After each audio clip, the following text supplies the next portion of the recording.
ನಮಸ್ಕಾರ. ಇಂದಿನ ನಮ್ಮ ಆಳವಾದ ಚರ್ಚೆಗೆ ಸ್ವಾಗತ. ನಮ್ಮ ಮುಂದೆ ಕೇಳುಗರೊಬ್ಬರು ಹಂಚಿಕೊಂಡಿರುವ ಕೆಲವು ತುಂಬ ಕುತೂಹಲಕಾರಿ ಜ್ಯೋತಿಷ್ಯ ಲೇಖನಗಳು, ಟಿಪ್ಪಣಿಗಳೆಲ್ಲ ಇದೆ. ಇವೆಲ್ಲವೂ ಒಂದೇ ವಿಷಯದ ಮೇಲೆ ಕೇಂದ್ರೀಕೃತವಾಗಿವೆ, ಅದು ಕಟಕ ರಾಶಿ.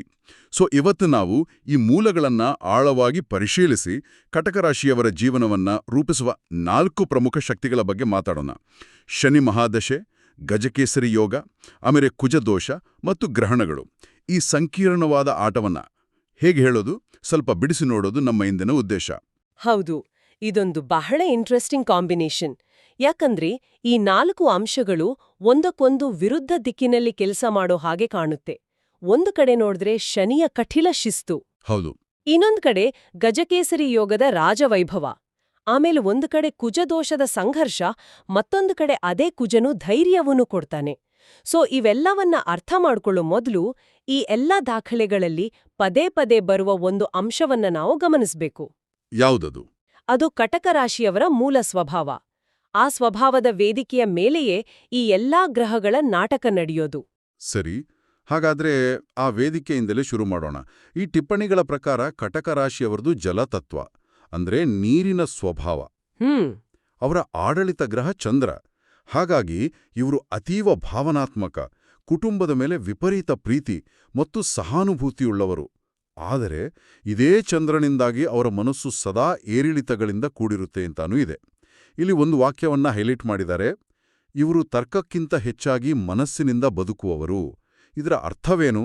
ಇದರ ಅರ್ಥ ಸಿಂಪಲ್ ಆಗಿ ಹೇಳೋದಾದ್ರೆ, ಅವರ ವಾಸ್ತವವನ್ನ ಅವರ ಭಾವನೆಗಳು ನಿರ್ಧರಿಸ್ತವೆ. ಈಗ ನೋಡಿ, ನೀರಿಗೆ ತನ್ನದೇ ಆದ ಆಕಾರ ಇಲ್ಲ ಅಲ್ವಾ? ಇಲ್ಲ. ಅದು ಇರೋ ಪಾತ್ರೆಯ ಆಕಾರವನ್ನ ಪಡೆಯುತ್ತೆ. ಹಾಗೆಯೇ ಕಟಕ ರಾಶಿಯವರ ಮನಸ್ಸು ಕೂಡ ಸಂತೋಷದ ಕ್ಷಣದಲ್ಲಿ ಜಗತ್ತೇ ಸುಂದರವಾಗಿ ಕಾಣುತ್ತೆ. ಒಂದು ಸಣ್ಣ ನೋವಾದ್ರೂ ಸಾಕು, ಜಗತ್ತೇ ಮುಳುಗಿ ಹೋದಾಗೆ ಆಗುತ್ತೆ. ಇದೇ ಅವರ ದೊಡ್ಡ ಶಕ್ತಿ ಮತ್ತು ದೊಡ್ಡ ದೌರ್ಬಲ್ಯ ಕೂಡ. ಈ ಭಾವನಾತ್ಮಕ ತೀವ್ರತೆಯೇ ಶನಿಯಂತಹ ಗ್ರಹ ಬಂದಾಗ ಅನುಭವವನ್ನ ಹೆಚ್ಚು ಕಠಿಣವಾಗಿಸುತ್ತೆ. ಸರಿ, ಹಾಗಾದ್ರೆ ಆ ಕಠಿಣ ಗ್ರಹದ ವಿಷಯಕ್ಕೆ ನೇರವಾಗಿ ಬರೋಣ. ಶನಿ ಮಹಾದಶೆ ಮೂಲಗಳ ಪ್ರಕಾರ ಇದು ಬರೋಬ್ಬರಿ 19 ವರ್ಷಗಳ ದೀರ್ಘಾವಧಿ. ಹೌದು. ಈ ಸಮಯದಲ್ಲಿ ಕುಟುಂಬದ ಜವಾಬ್ದಾರಿಗಳು, ಆಸ್ತಿ ವಿಷಯಗಳಲ್ಲಿ ವಿಳಂಬ, ವೃತ್ತಿಯಲ್ಲಿ ನಿಧಾನಗತಿಯ ಪ್ರಗತಿ ಅಂತ ಪಟ್ಟಿ ಮಾಡಿದ್ದಾರೆ. ಇದು ಕೇಳೋಕೆ ಒಂದು ಶಿಕ್ಷೆಯ ಅವಧಿಯಂತೆ ಇದೆ. ಮೇಲ್ನೋಟಕ್ಕೆ ಹಾಗೆ ಅನ್ಸಬಹುದು, ನಿಜ. ಆದ್ರೆ ಈ ಮೂಲಗಳು ಹೇಳ್ತಿರುವುದರ ಆಳವಾದ ಅರ್ಥ ಬೇರೆ ಇದೆ. ಕಟಕ ರಾಶಿಯವರ ಸ್ವಭಾವ ನೀರಿನಂತೆ ಅಂದ್ವಲ್ಲ, ಆಕಾರವಿಲ್ಲದ್ದು, ಭಾವನೆಗಳ ಮೇಲೆ ಹರಿಯುವುದು. ಶನಿ ಇಲ್ಲಿ ಒಂದು ಪಾತ್ರೆಯಂತೆ ಕೆಲಸ ಮಾಡ್ತಾನೆ.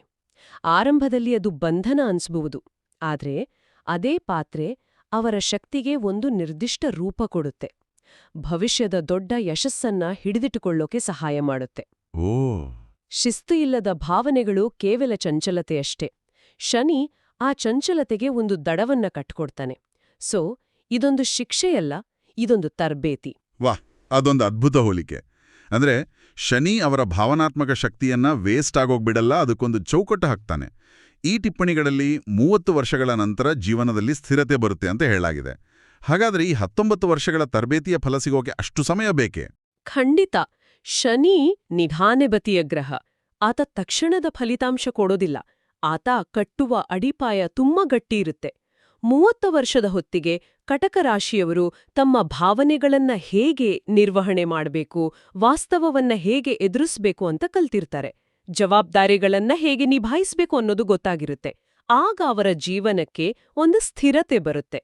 ಆದ್ರೆ ಇದೇ ಸಮಯದಲ್ಲಿ ಆರೋಗ್ಯದ ಬಗ್ಗೆ ಎಚ್ಚರವಿರಬೇಕು ಅಂತಾನೂ ಈ ಮೂಲಗಳಲ್ಲಿ ಎಚ್ಚರಿಸಲಾಗಿದೆ.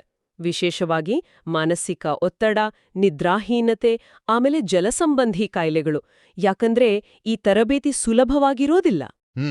ಈ 19 ವರ್ಷಗಳ ಕಠಿಣ ತರಬೇತಿಯ ನಂತರ ಬಹುಶಃ ಅವರಿಗೆ ಒಂದು ದೊಡ್ಡ ಬಹುಮಾನ ಬೇಕಾಗುತ್ತೆ ಅಲ್ವಾ? ಕೇಳುಗರು ಹಂಚಿಕೊಂಡಿರುವ ಇನ್ನೊಂದು ಲೇಖನ ಗಜಕೇಸರಿ ಯೋಗದ ಬಗ್ಗೆ ಬಹಳ ಆಶಾದಾಯಕವಾಗಿ ಮಾತಾಡುತ್ತೆ.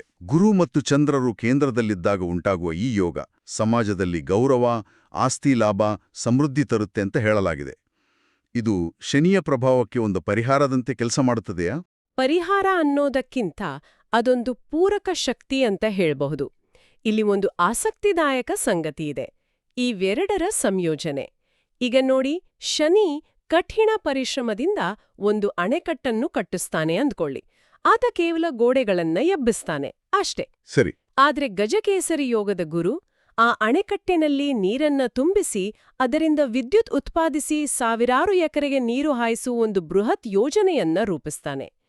ಶನಿಯ ಶ್ರಮಕ್ಕೆ ಗುರುವಿನ ಜ್ಞಾನ ಮತ್ತು ಅದೃಷ್ಟ ಸೇರಿಕೊಂಡಾಗ ಯಶಸ್ಸು ಕೇವಲ ಸ್ಥಿರವಾಗಿರುವುದಿಲ್ಲ, ಅದು ಭವ್ಯವಾಗಿರುತ್ತೆ. ಹಾಗಾಗಿಯೇ ತಡವಾದರೂ ದೊಡ್ಡ ಯಶಸ್ಸು ಖಚಿತ ಎಂಬ ಮಾತು ಇಲ್ಲಿ ಬಹಳ ಅರ್ಥಪೂರ್ಣ. ಅಂದ್ರೆ ಶನಿಯ ಅವಧಿಯಲ್ಲಿ ಪಟ್ಟ ಕಷ್ಟ ವ್ಯರ್ಥ ಆಗೋದಿಲ್ಲ, ಅದು ಮುಂದೆ ಬರುವ ದೊಡ್ಡ ಯಶಸ್ಸಿಗೆ ವೇದಿಕೆಯಾಗುತ್ತೆ. ಸರಿ, ಈಗ ನನ್ನಲ್ಲೊಂದು ಗೊಂದಲ ಇದೆ. ಈ ಮೂಲಗಳಲ್ಲಿ ಒಂದೆಡೆ ಕುಜದೋಷದಿಂದ ಗೃಹಕಲಹ, ಮದುವೆ ವಿಳಂಬ ಅಂತಾರೆ. ಇನ್ನೊಂದೆಡೆ ಅದೇ ಕುಜದೋಷದಿಂದ ಧೈರ್ಯ, ನಾಯಕತ್ವ ಮತ್ತು ವಿದೇಶ ಯೋಗ ಬರುತ್ತೆ ಅಂತಾರೆ. ಒಂದೇ ಗ್ರಹದ ಶಕ್ತಿ ಹೀಗೆ ಪರಸ್ಪರ ವಿರುದ್ಧ ದಿಕ್ಕಿನಲ್ಲಿ ಹೇಗೆ ಕೆಲಸ ಮಾಡುತ್ತೆ? ಏನಿದು? ತುಂಬಾ ಒಳ್ಳೆ ಪ್ರಶ್ನೆ. ಕುಜ ಅಥವಾ ಮಂಗಳ ಅಂದ್ರೆ ಅಗ್ನಿ, ಅದು ಶುದ್ಧವಾದ ಶಕ್ತಿ, ಎನರ್ಜಿ. ಆ ಶಕ್ತಿಯನ್ನ ನೀವು ಹೇಗೆ ಬಳಸ್ತೀರಿ ಅನ್ನೋದ್ರ ಮೇಲೆ ಎಲ್ಲವೂ ನಿಂತಿದೆ. ಒಂದು ಚಾಕುವಿನಿಂದ ನೀವು ತರಕಾರಿ ಹೆಚ್ಚಬಹುದು ಅಥವಾ ಇನ್ನೊಬ್ರಿಗೆ ನೋವುಂಟು ಮಾಡಬಹುದು ಅಲ್ವಾ? ಹೌದು, ನಿಜ. ಅದು ಚಾಕುವಿನ ತಪ್ಪಲ್ಲ, ಬಳಸುವವರ ಉದ್ದೇಶ ಮುಖ್ಯ. ಹಾಗೆ ಕುಜದೋಷದ ಶಕ್ತಿಯನ್ನ ಅದನ್ನ ಕಂಟ್ರೋಲ್ ಮಾಡದಿದ್ರೆ ಅದು ಕೋಪ, ಅಹಂಕಾರ, ಆತುರದ ನಿರ್ಧಾರಗಳಾಗಿ ಬದಲಾಗುತ್ತೆ. ಆಗ ಸಂಬಂಧಗಳಲ್ಲಿ, ವಿಶೇಷವಾಗಿ ವೈವಾಹಿಕ ಜೀವನದಲ್ಲಿ ಕಲಹವನ್ನ ಸೃಷ್ಟಿಸುತ್ತೆ.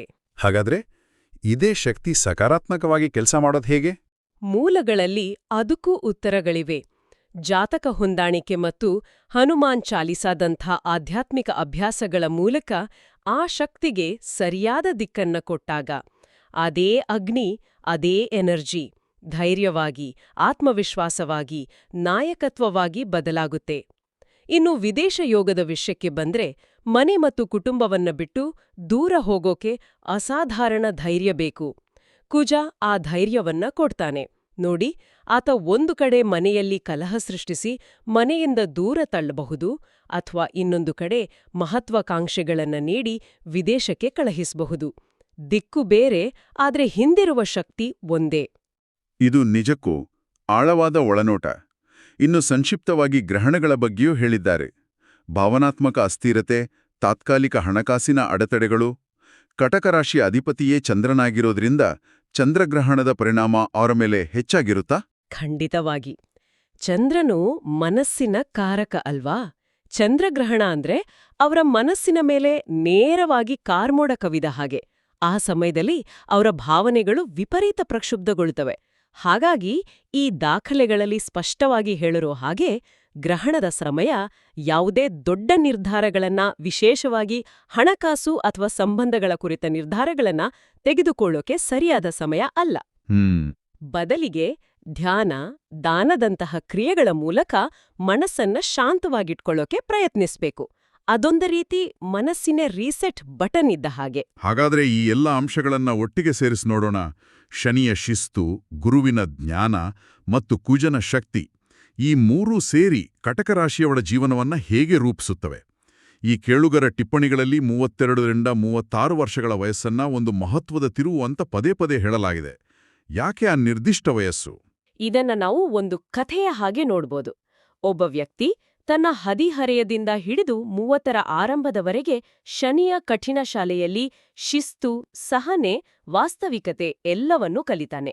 ಅವನ ಭಾವನಾತ್ಮಕ ಚಂಚಲತೆಗೆ ಒಂದು ಕಂಟ್ರೋಲ್ ಬಂದಿರುತ್ತೆ. ಸರಿ.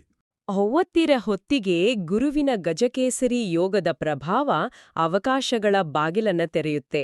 ಅವನಿಗೇನ್ ಮಾಡ್ಬೇಕು, ಎಲ್ಲಿ ಇನ್ವೆಸ್ಟ್ ಮಾಡ್ಬೇಕು ಅನ್ನೋ ಜ್ಞಾನೋದಯ ಆಗುತ್ತೆ. ಆದರೆ ಅವಕಾಶವಿದ್ದು, ಜ್ಞಾನವಿದ್ರೂ ಅದನ್ನ ಕಾರ್ಯರೂಪಕ್ಕೆ ತರಲು ಧೈರ್ಯ ಬೇಕು ಅಲ್ವಾ? ಬೇಕೇ ಬೇಕು. ಹೌದು. ಆಗ ಕುಜನ ಶಕ್ತಿ ಆಟಕ್ಕಿಳಿಯುತ್ತೆ. ಆತ ಆ ವ್ಯಕ್ತಿಗೆ ಬೇಕಾದ ಧೈರ್ಯ ಮತ್ತು ಮುಂದಾಳತ್ವವನ್ನ ನೀಡಿ ಒಂದು ದೊಡ್ಡ ಹೆಜ್ಜೆ ಇಡಲು ಪ್ರೇರೇಪಿಸುತ್ತಾನೆ. ಈ ಮೂರು ಶಕ್ತಿಗಳ ಸಂಗಮವೇ 32-36 ವಯಸ್ಸಿನಲ್ಲಿ ನಡೆಯುವ ದೊಡ್ಡ ಪರಿವರ್ತನೆ. ಅದು ವೃತ್ತಿಯಲ್ಲಿರಬಹುದು, ಮದುವೆಯಲ್ಲಿರಬಹುದು, ಅಥವಾ ಸ್ವಂತ ಉದ್ಯಮ ಪ್ರಾರಂಭಿಸುವುದರಲ್ಲಿರಬಹುದು. ಅದ್ಭುತ.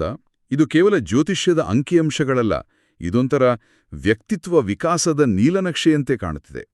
ಈ ತಿಳುವಳಿಕೆಯೊಂದಿಗೆ ಮೂಲಗಳಲ್ಲಿ ಕೊಟ್ಟಿರುವ ಪ್ರಾಯೋಗಿಕ ಸಲಹೆಗಳನ್ನ ನೋಡೋಣ. ಮದುವೆಗೆ ಸೂಕ್ತ ವಯಸ್ಸು 28-32 ಮತ್ತು ಹೊಂದಾಣಿಕೆಯಾಗುವ ರಾಶಿಗಳು ವೃಷಭ, ಮೀನ ಮತ್ತು ವೃಶ್ಚಿಕ ಅಂತ ಹೇಳಲಾಗಿದೆ. ಇದರ ಹಿಂದೆ ಏನಾದರೂ ತರ್ಕ ಇದೆಯಾ? ಇದೆ. ಈ 3 ರಾಶಿಗಳು ಕಟಕ ರಾಶಿಯವರ ಭಾವನಾತ್ಮಕ ಸ್ವಭಾವವನ್ನ ಅರ್ಥಮಾಡ್ಕೊಳ್ಳುವ ಮತ್ತು ಅದಕ್ಕೆ ಒಂದು ಸ್ಥಿರತೆಯನ್ನ ನೀಡುವ ಗುಣಗಳನ್ನ ಹೊಂದಿವೆ. ವೃಷಭ ರಾಶಿ ಸ್ಥಿರತೆ ಮತ್ತು ಭದ್ರತೆಯನ್ನ ನೀಡಿದ್ರೆ, ಮೀನ ಮತ್ತು ವೃಶ್ಚಿಕ ರಾಶಿಗಳು ಕೂಡ ಜಲತತ್ವದ ರಾಶಿಗಳೇ. ಸೊ ಅವರಿಗೆ ಇವರ ಭಾವನೆಗಳ ಆಳ ಅರ್ಥ ಆಗತ್ತೆ. ಇನ್ನು 28-32ರ ವಯಸ್ಸು ಶನಿಯ ಪ್ರಭಾವದಿಂದ ಸ್ಥಿರತೆ ಬರಲು ಆರಂಭವಾಗುವ ಸಮಯ.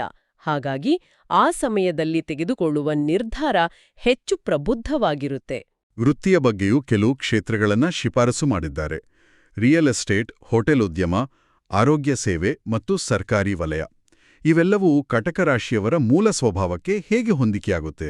ಗಮನಿಸಿ, ಈ ಎಲ್ಲಾ ಕ್ಷೇತ್ರಗಳಲ್ಲೂ ಸೇವೆ, ಆರೈಕೆ ಮತ್ತು ಪೋಷಣೆಯ ಅಂಶ ಇದೆ. ಹೌದು. ರಿಯಲ್ ಎಸ್ಟೇಟ್ ಮತ್ತು ಹೋಟೆಲ್ ಉದ್ಯಮ ಜನರಿಗೆ ಆಶ್ರಯ ಕೊಡೋದು. ಆರೋಗ್ಯ ಸೇವೆ ನೇರವಾಗಿ ಆರೈಕೆಗೆ ಸಂಬಂಧಿಸಿದ್ದು. ಕಟಕ ರಾಶಿಯವರ ಮೂಲ ಸ್ವಭಾವವೇ ಪೋಷಣೆ ಮಾಡೋದು. ಹಾಗಾಗಿ ಈ ಕ್ಷೇತ್ರಗಳಲ್ಲಿ ಅವರು ಕೇವಲ ಹಣಕ್ಕಾಗಿ ಕೆಲಸ ಮಾಡಲ್ಲ, ಒಂದು ತೃಪ್ತಿ ಸಿಗುತ್ತೆ. ಶನಿಯ ಪ್ರಭಾವದಿಂದ ಸ್ಥಿರ ಆದಾಯ ಮತ್ತು ಗುರುವಿನ ಪ್ರಭಾವದಿಂದ ಆಸ್ತಿ ಲಾಭದ ಸಾಧ್ಯತೆಗಳು ಈ ಕ್ಷೇತ್ರಗಳಲ್ಲಿ ಹೆಚ್ಚುವಂತ ಈ ಮೂಲಗಳು ಸೂಚಿಸ್ತವೆ. ಇಷ್ಟೆಲ್ಲ ವಿಶ್ಲೇಷಣೆ ನಂತರ ಕೆಲವು ಸರಳ ಪರಿಹಾರಗಳನ್ನು ಇಲ್ಲಿ ಪಟ್ಟಿ ಮಾಡಿದ್ದಾರೆ. ಶನಿವಾರ ಎಳ್ಳು ದೀಪ, ಗುರುವಾರ ಹಳದಿ ವಸ್ತುಗಳ ದಾನ, ಹನುಮಾನ್ ಚಾಲೀಸಾ ಪಠಣ. ಆದರೆ ಒಂದು ಎಚ್ಚರಿಕೆಯನ್ನೂ ಕೊಟ್ಟಿದ್ದಾರೆ. ಯಾವುದೇ ರತ್ನವನ್ನು ಧರಿಸುವ ಮುನ್ನ ವೈಯಕ್ತಿಕ ಜಾತಕ ಪರಿಶೀಲನೆ ಅತ್ಯಗತ್ಯ ಅಂತ. ಹೌದು, ಅದು ಬಹಳ ಮುಖ್ಯವಾದ ಪಾಯಿಂಟ್. ಈ ಪರಿಹಾರಗಳು ಒಂದು ರೀತಿ ಜನರಲ್ ಗೈಡ್ಲೈನ್ಸ್ ಇದ್ದಾಗೆ. ಅವು ಗ್ರಹಗಳ ಶಕ್ತಿಯನ್ನ ಬ್ಯಾಲೆನ್ಸ್ ಮಾಡೋಕೆ ಸಹಾಯ ಮಾಡ್ತವೆ. ಆದ್ರೆ ರತ್ನಗಳು ಶಕ್ತಿಯನ್ನ ವರ್ಧಿಸ್ತವೆ, ಅಂದ್ರೆ ಆಂಪ್ಲಿಫೈ ಮಾಡ್ತವೆ. ಕೆಲವೊಮ್ಮೆ ಜಾತಕದಲ್ಲಿ ಈಗಾಗಲೇ ಬಲವಾಗಿರುವ ಗ್ರಹಕ್ಕೆ ಸಂಬಂಧಿಸಿದ ರತ್ನವನ್ನ ಧರಿಸಿದ್ರೆ ಅದು ಶಕ್ತಿಯ ಅಸಮತೋಲನವನ್ನ ಇನ್ನಷ್ಟು ಹೆಚ್ಚಿಸಬಹುದು. ಹೇಗೆ ವೈದ್ಯರ ಸಲಹೆ ಇಲ್ಲದೆ ಔಷಧಿ ತೆಗೆದುಕೊಳ್ಳಬಾರದೋ ಹಾಗೆ ಜ್ಯೋತಿಷಿಗಳ ಸಲಹೆ ಇಲ್ಲದೆ ರತ್ನಗಳನ್ನ ಧರಿಸಬಾರದು. ಕರೆಕ್ಟ್. ಒಟ್ಟಾರೆಯಾಗಿ ಈ ಎಲ್ಲಾ ಮೂಲಗಳಿಂದ ನಾವು ಅರ್ಥ ಮಾಡಿಕೊಳ್ಳುವುದೇನೆಂದ್ರೆ, ಕಟಕ ರಾಶಿಯವರ ಜೀವನ ಪಯಣ ಆರಂಭದಲ್ಲಿ ಕಷ್ಟ, ಮಧ್ಯದಲ್ಲಿ ಪಾಠ ಮತ್ತು ಕೊನೆಯಲ್ಲಿ ಯಶಸ್ಸು ಅನ್ನೋ ಸೂತ್ರವನ್ನ ಅನುಸರಿಸುತ್ತೆ. ಅವರ ಭಾವನಾತ್ಮಕ ಆಳವೇ ಅವರನ್ನು ಸವಾಲುಗಳಿಗೆ ತಳ್ಳುತ್ತೆ ಮತ್ತು ಅದೇ ಆಳ ಅವರನ್ನು ಅಂತಿಮವಾಗಿ ಯಶಸ್ಸಿನ ತಕ್ಕೊಂಡೊಯ್ಯುತ್ತೆ. ನಿಖರವಾಗಿ. ಅಂತಿಮವಾಗಿ ಈ ಗ್ರಹಗಳನ್ನ ನಮ್ಮಿಂದ ಹೊರಗಿರುವ ಬಾಹ್ಯ ಶಕ್ತಿಗಳು ಅಂತ ನೋಡೋದಿಕ್ಕಿಂತ ಅವು ನಮ್ಮೊಳಗಿನ ಆಂತರಿಕ ಶಕ್ತಿಗಳ ಪ್ರತಿರೂಪಗಳು ಅಂತ ನೋಡೋದು ಉತ್ತಮ. ಶನಿಯು ನಮ್ಮೊಳಗಿನ ಶಿಸ್ತುನು, ಗುರುವು ನಮ್ಮೊಳಗಿನ ವಿವೇಕವನ್ನು, ಕುಜನು ನಮ್ಮೊಳಗಿನ ಧೈರ್ಯವನ್ನು ಮತ್ತು ಗ್ರಹಣಗಳು ನಮ್ಮೊಳಗಿನ ಆತ್ಮಾವಲೋಕನದ ಅಗತ್ಯವನ್ನು ಪ್ರತಿನಿಧಿಸುತ್ತವೆ. ಇವುಗಳನ್ನು ಸರಿಯಾಗಿ ಅರ್ಥ ಮಾಡಿಕೊಂಡು ಬಳಸಿಕೊಂಡಾಗ ಜೀವನದ ಯಾವುದೇ ಸವಾಲನ್ನು ಎದುರಿಸಬಹುದು. ಈ ಆಳವಾದ ಚರ್ಚೆಯನ್ನು ಮುಗಿಸುತ್ತಾ ಕೇಳುಗವಿಗೆ ಒಂದು ಚಿಂತನೆಯನ್ನ ಬಿಟ್ಟು ಹೋಗಲು ಬಯಸುತ್ತೇನೆ. ಈ ವಿಶ್ಲೇಷಣೆಯ ಪ್ರಕಾರ 32-36 ವಯಸ್ಸಿನಲ್ಲಿ ಒಂದು ದೊಡ್ಡ ಬದಲಾವಣೆ ಬರುತ್ತೆ ಅಂತ ಹೇಳಲಾಗಿದೆ. ಆದರೆ ಆ ಬದಲಾವಣೆಯನ್ನ ಕೇವಲ ಅದೃಷ್ಟ ಅಥವಾ ಗ್ರಹಗಳ ಆಟ ಅಂತ ಕಾಯ್ತಾ ಕೂರ್ಬೇಕೇ? ಅಥವಾ ಇಷ್ಟು ವರ್ಷ ಶನಿಯು ಕಲಿಸಿದ ಶಿಸ್ತು, ಗುರುವು ನೀಡಿದ ವಿವೇಕ ಮತ್ತು ಕುಜನೂ ತುಂಬಿದ ಧೈರ್ಯವನ್ನು ಒಂದು ಸಾಧನವಾಗಿ ಬಳಸಿ ಆ ಬದಲಾವಣೆಯ ದಿಕ್ಕನ್ನು ತಾವೇ ನಿರ್ಧರಿಸಬಹುದೇ?